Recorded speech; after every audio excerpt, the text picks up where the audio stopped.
Hai, selamat siang semuanya. Hari ini Mr. Christian punya kesempatan untuk membuatkan sebuah video, membuat video tentang pembelajaran khususnya biologi, supaya teman-teman bisa mempelajari dan memahami konteks-konteks biologi khususnya tentang 5 kingdom ya. Jadi Mr. Christian akan mulai hari ini membuatkan sebuah video untuk kalian ya. Kita mulai dari materi yang kita pelajari minggu ini, yaitu tentang protista. Lalu nanti mungkin akan sedikit disambung dengan fungi ya. Lalu kita nanti sedikit membahas mundur ke monera ya. Baru nanti kita akan membahas plantae hingga animalia ya. Nah, sekarang kita akan fokus dulu ke protista ya. Jadi topik kita minggu ini adalah tentang protista dan juga fungi. Nah, teman-teman, kalau kita bicara tentang protista itu adalah makhluk hidup ya, atau organisme yang sudah bisa dikatakan eukariotik. Eukariotik itu artinya dia sudah punya membran nukleus ya. Berbeda dengan yang organisme prokariotik, khususnya pada monera. Pada monera belum ada namanya membran nukleus, jadi masih material genetiknya itu masih bercampur di dalam sitoplasma ya. Tapi kalau pada protista, dia adalah organisme pertama yang memiliki membran nukleus atau membran inti sel ya. Itu ciri khas pertamanya. Nah, di sini saya singkat ya. Untuk protista sendiri, dia biasanya hidup bisa secara koloni maupun hidup secara individu. Kalau yang individu ya kita sering sebut sebagai uniseluler ya. Jadi dia termasuk makhluk hidup uniseluler dan sudah eukariotik. Tapi ada juga yang si protista ini kita sebut sebagai multiseluler ya, karena dia sudah bergabung dengan banyak sel-sel yang lainnya sehingga menciptakan sebuah multiseluler ya, atau yang bisa kita sebut makro, ukurannya biasanya lebih besar. Nah, untuk habitat dari protista itu sendiri itu biasanya hidup di perairan ya, khususnya di perairan air asin maupun perairan air tawar, dan juga bisa juga hidup di berbagai makhluk hidup lain ya, bersimbion. Nah, di sini protista kita bedakan menjadi 3 ya. Ada yang protista mirip tumbuhan dan protista mirip jamur. Kenapa dibedakan menjadi 3? Ini sebenarnya dibedakan karena sifatnya yang pertama menyerupai hewan. Menyerupai hewan di sini diartikan dia bisa bergerak, berpindah tempat. Nanti protista ini kita sebut sebagai protozoa ya, karena dia mirip hewan. Sedangkan protista yang mirip tumbuhan itu kita sebut sebagai alga atau ganggang. Nah, protista mirip tumbuhan ini dia memiliki ciri khas yang membedakan dengan protista yang lainnya, yaitu dia memiliki yang namanya klorofil. Ini dipakai untuk proses fotosintesis ya, karena protista mirip tumbuhan ini bisa melakukan fotosintesis layaknya tumbuhan. Dan yang terakhir adalah protista yang mirip jamur. Nah, kenapa dia dikatakan protista mirip jamur?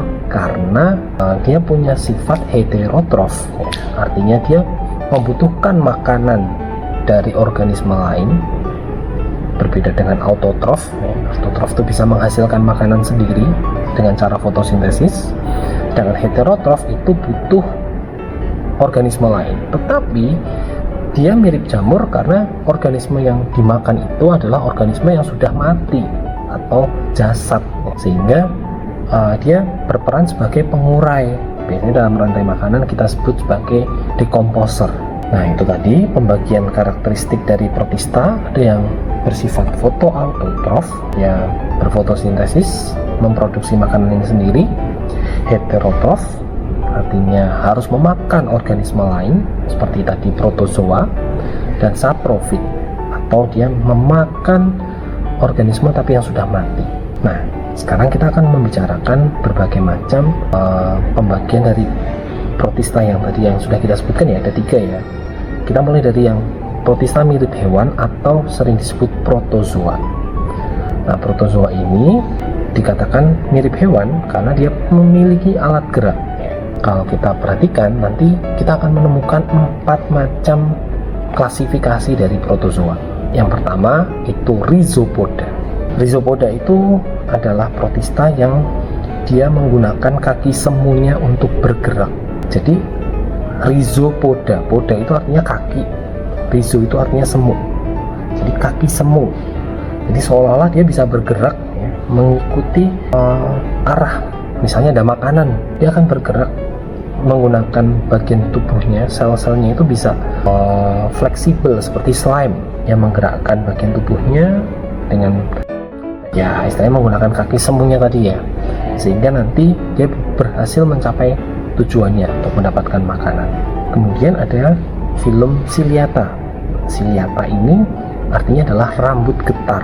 Jadi pada protozoa filum ciliata dia menggunakan bulu getarnya untuk bergerak ya. Jadi pada bagian luar dari membran selnya itu kayak semacam ada rambut-rambut halus.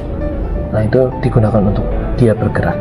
Kemudian ada filum flagellata. Flagellata ini ciri khasnya adalah dia punya bulu cambuk ya. Jadi bulunya itu semacam lebih panjang daripada umumnya dan mungkin bisa berjumlah 1 atau mungkin lebih dari 1 ya. Dan ini bulu cambuk ini digunakan untuk bergerak ya, untuk berpindah posisi. Contohnya mungkin bisa teman-teman amati di slide ya, sambil teman-teman cek ya. Mungkin kalau yang flagellata itu contohnya Euglena, Trypanosoma. Kemudian yang terakhir adalah kemudian yang Ciliata paramecium. Kalau yang Rhizopoda tadi yang paling mudah adalah Amoeba. Nah, filum sporozoa ini adalah protista tapi tidak memiliki alat gerak khusus. Jadi bentuknya biasanya bulat ya, round gitu.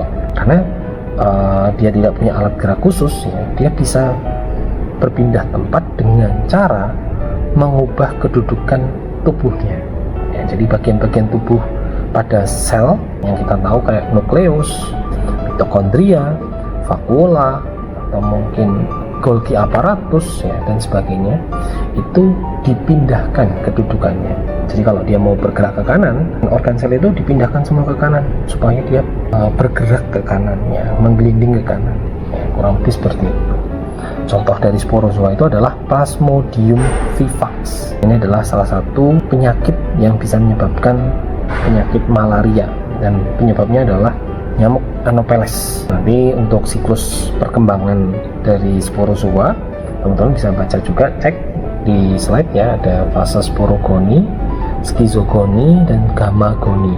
Sporogoni dan skizogoni itu adalah tahap aseksual, di mana aseksual tidak membutuhkan perkawinan. Sedangkan gamagoni itu tahap seksual ya, berarti ada perkawinan, ada pertukaran gamet ya, dari kata gamet gamagoni sama. Sedangkan sporogoni, skizogoni itu aseksual, bisa seperti membelah diri ya, pembelahan biner ataupun yang lain sebagainya. Itu untuk protozoa.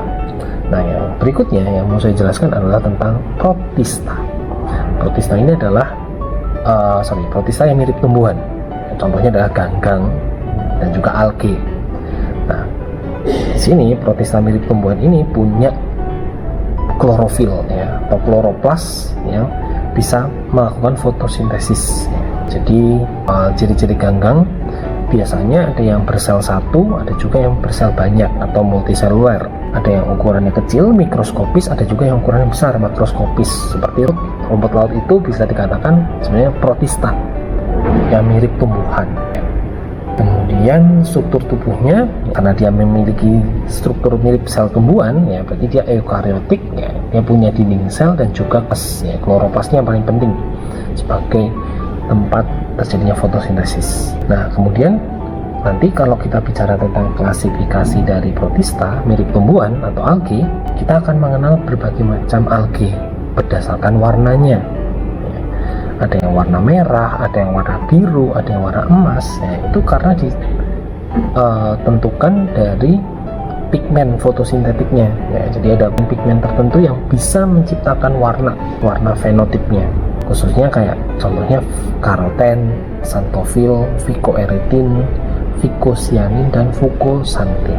Cara hidupnya ganggang atau algae itu biasanya ada yang hidup di permukaan, ada juga yang secara periodik muncul di permukaan karena terbawa arus, ada juga yang hidup di bawah permukaan air, dan ada juga yang hidup di lumpur ya, atau di dasar perairan. Nah, reproduksinya hampir sama seperti yang protozoa tadi ya, bisa menggunakan reproduksi aseksual, pembelahan biner contohnya ya, dia membelah dari satu menjadi dua jadi 4, itu namanya pembelahan biner. Kemudian juga bisa secara ya, fragmentasi itu membelah. Jadi kalau memotong bagian tubuhnya, dia bisa menghasilkan organisme yang baru. Kemudian ada juga menghasilkan spora. Jadi kalau dia menghasilkan spora, artinya spora itu adalah alat perkembangbiakan tapi yang aseksual, tidak mengalami perkawinan. Contohnya kayak Chlamydomonas hydrodicton vaucheria. Nah, sedangkan untuk reproduksi seksual ya, berarti ada pertukaran gamet. Di sini contohnya adalah terjadi secara konjugasi, singami, dan anisogami.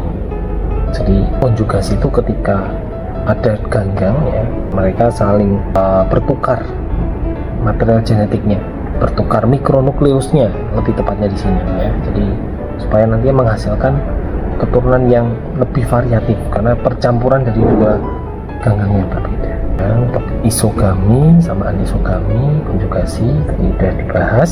Nah, klasifikasi ganggang berdasarkan warnanya, ada chlorophyta itu warna hijau ya. Terus euglenoid itu juga warna hijau, tetapi euglenoid lebih ditekankan pada dia bersel satu, jadi mikroskopis. Lalu untuk chrysophyta ganggang emas ya, berarti dia punya pigmen xanthophyll dan fucoxanthin.